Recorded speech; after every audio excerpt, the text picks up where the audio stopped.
Hello, good morning. I hope that you're all well and that you've had a good week. I've had a great week. My health is fully restored. I can taste, I can smell, my energy levels are rising. I saw a physiotherapist this week about my tennis elbow, and I've got exercises to do, and she worked quite a bit on my elbow, which brought me some relief.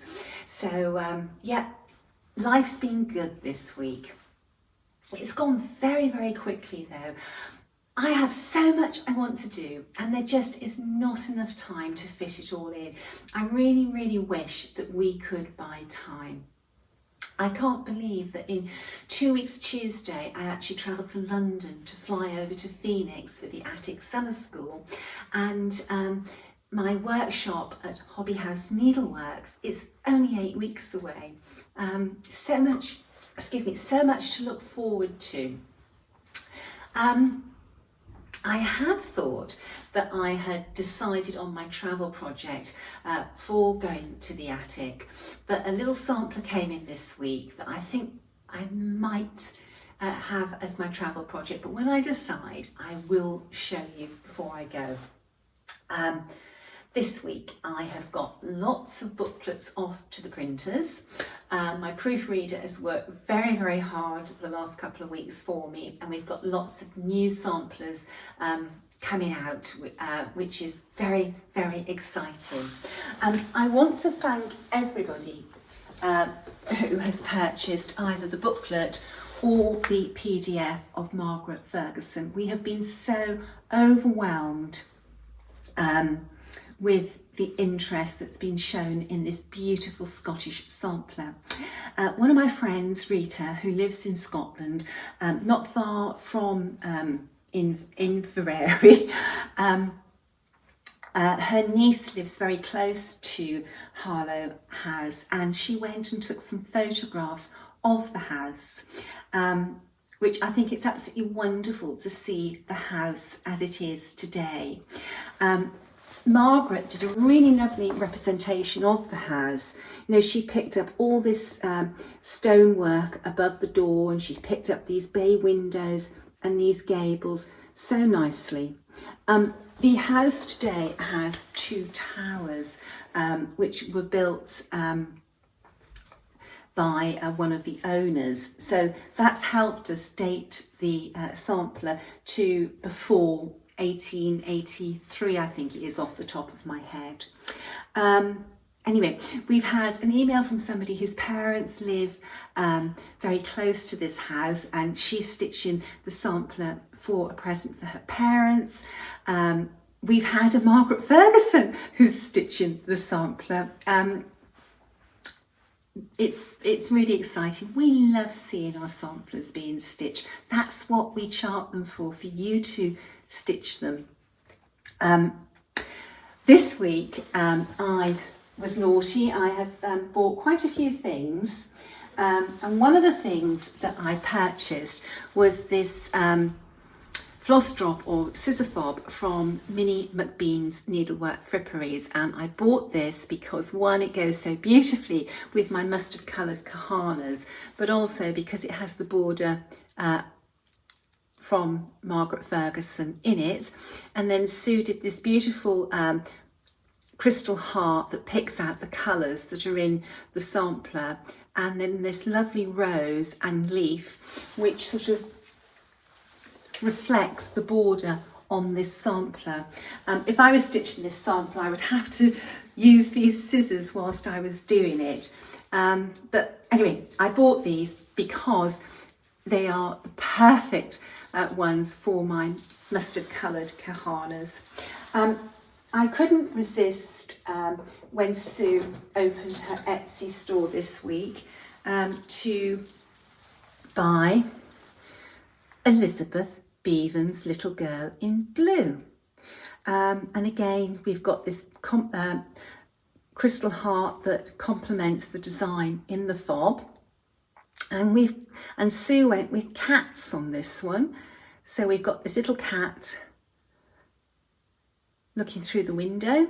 Cats spend a lot of time looking through the windows, and then a stretching cat as well. I thought that was so pretty. Sue opened Minnie McBean's on, I think it was yesterday morning, on Etsy, and I think when I last looked she had one design of scissor fob left and some natty pins. Here's the natty pin, and this one has got my initials on it. When I don't wear my natty pin, I actually put this on the inside lid of my little needle case. It looks very pretty there. Anyway, if you're interested in Minnie McBean's needlework fripperies, Sue has an Etsy store. If you search on Minnie, M-I-N-N-I-E, McBean's, M-C-B-E-A-N-S,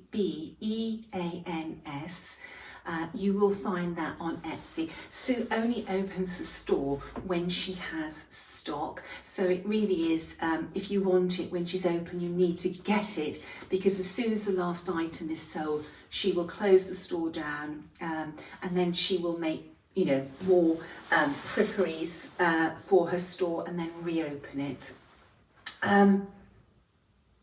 What else did I get? Oh, you know I love red shoes. I practically always wear red shoes. When I saw this, it's a needle minder, and it was red shoes. That was a no-brainer for me, so I got that this week. Very pretty. Love those. They are very much Dorothy's shoes from The Wizard of Oz. Lovely red glittery shoes. Very, very nice. I got a few other things this week.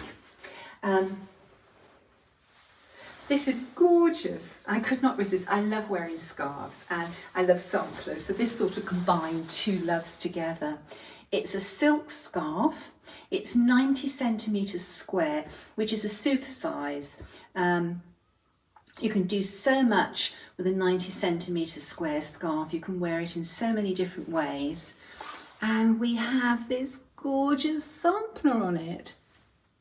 Now, if you're not a dark coloured person, you can go for a lighter scarf. They do one in blue. Very, very pretty, very delicate. Of course, some people can wear dark colours and light colours. When I saw these on the website, I could not pick between the two colours, so I decided to have both. Why not? I just thought they were so, so special. Now, you can get those scarves from the Fitzwilliam Museum on their online store.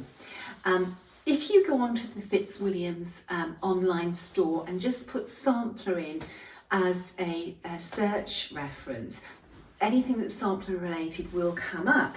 And what came up when I did it were these beautiful tea towels. And I could not resist, so I bought a tea towel with a beautiful band sampler on. I loved that. This is almost too good to use to dry the dishes with, but anyway, it's beautiful. I love it. It's linen. Very, very pretty. So go along to the Fitzwilliam Museum's online store and have a look. Something else that came in the post this week was a sampler by Kate E.L. Elliott. And I think this sampler was finished April the 28th, 1888, when she was 9 years of age. Very pretty sampler, but the sampler's real beauty lies in the back. Look at that. Really gorgeous. And of course, these are the colours that Kate would recognise as her choices. They have really changed into something very different on the front. I love the sampler from the front. I thought it was really pretty when I saw it on the auction site. But when I took it out of the frame and looked at the back, I thought, gosh, no, we have to reproduce this sampler with the colours from the back. I don't think it'll be long before this one is charted. The verse is gorgeous. Jesus, let my dear ones be always near and dear to thee. O bring me and all I love to thy happy home above. That's lovely, really, really lovely. So anyway, I think this one will be charted before very long. Do you know what? I mentioned a few weeks back that I was wanting to chart this red house sampler I've got, and I can't find it. I have had the house apart looking for it and I cannot find it. So I thought, well, you must have imagined it. So I went back through my records and I can find that I did buy it, and I honestly can remember receiving the sampler.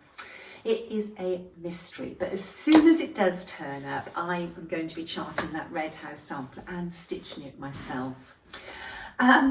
Okay, now, last week I showed you the finishes on these spools and on my scissor stand, and I've had so many requests about releasing the little patterns that I stitched. Now, I have one issue about that. I'd be very, very happy to release these patterns, but because this was designed specifically to fit on these spools on the count of fabric that I like to stitch on, that they wouldn't fit if you used a different count. And I stitch these on 56 count. So if you stitch these on 46, 40, 36, 32, they're going to be too big. And really, these designs wouldn't necessarily work on a lower count fabric, because immediately, you know, the width of the sampler and the length of the sampler will change. So I'm not really sure what I can do about releasing these little designs so that they're the right size for everybody to stitch for these spools. It's a difficult one, but I am thinking about it. I always like to help people when they ask me, and I would gladly share these with people. But, you know, these are designed to be stitched on 56 count. If I can think of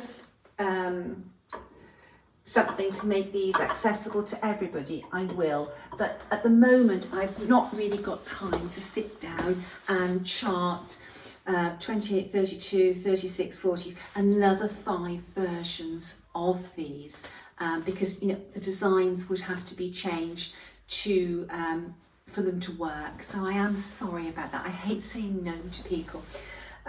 Okay, right, stitching wise, I actually managed to get a lot of stitching in this week. I've sat most evenings bar one and stitched, and I have discovered Game of Thrones.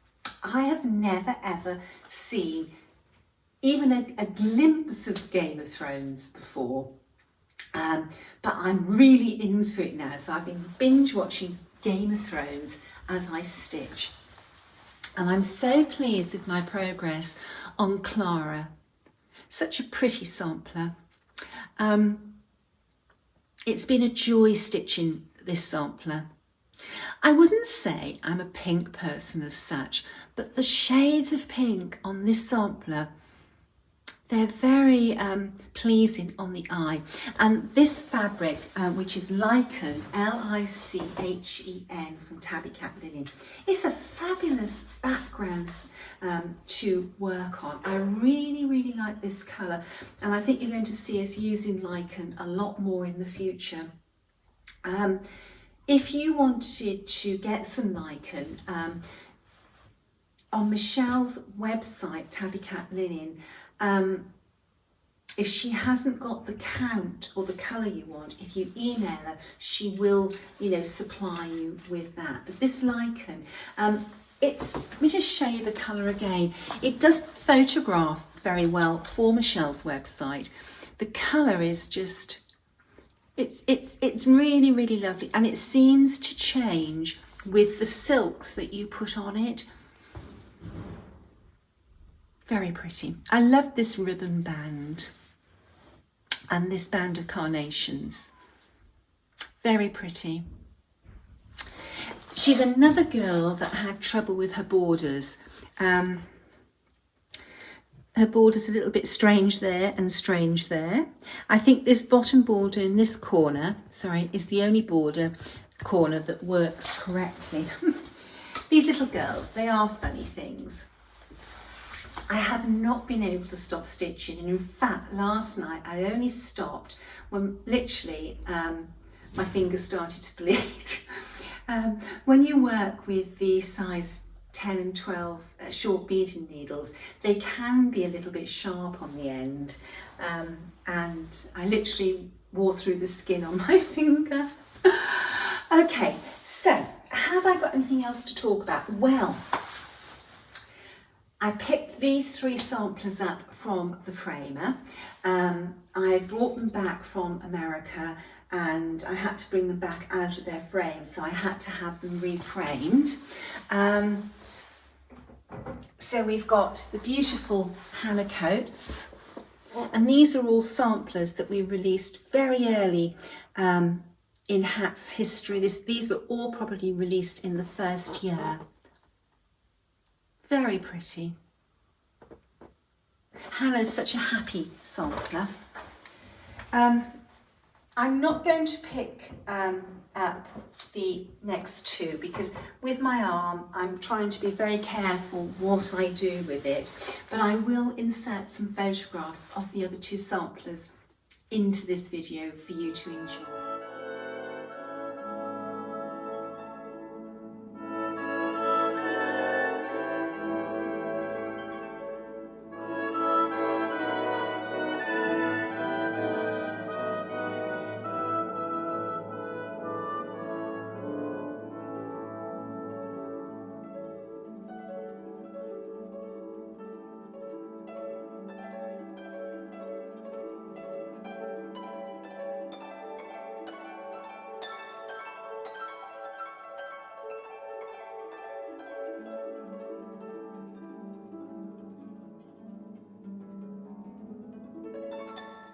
There is so much to delight the eye. I'll never tire of looking at samplers. The week ahead, I've been working on a very interesting sampler that has needle weaving on, and I've just finished charting all the needle weaving, and I've just got to chart some other sections in the sampler, and I'm itching to finish that project. I'm putting the finishing touches to the workshop for Hobby House Needleworks. That's going to be so exciting. I can't wait for that. What else am I going to be doing? Well, I really hope to finish Clara. I think that, it's very doable to finish this little sampler in the week ahead. I'll have to find another project then. I hope to get lots of walking in with the dogs, trying to build my strength back up. It's a bit surprising when you don't walk for about 3 or 4 weeks how you lose muscle tone almost. So yeah, we'll be doing lots of walking, and that's about it. Until next week, stay safe, stay well, bye-bye.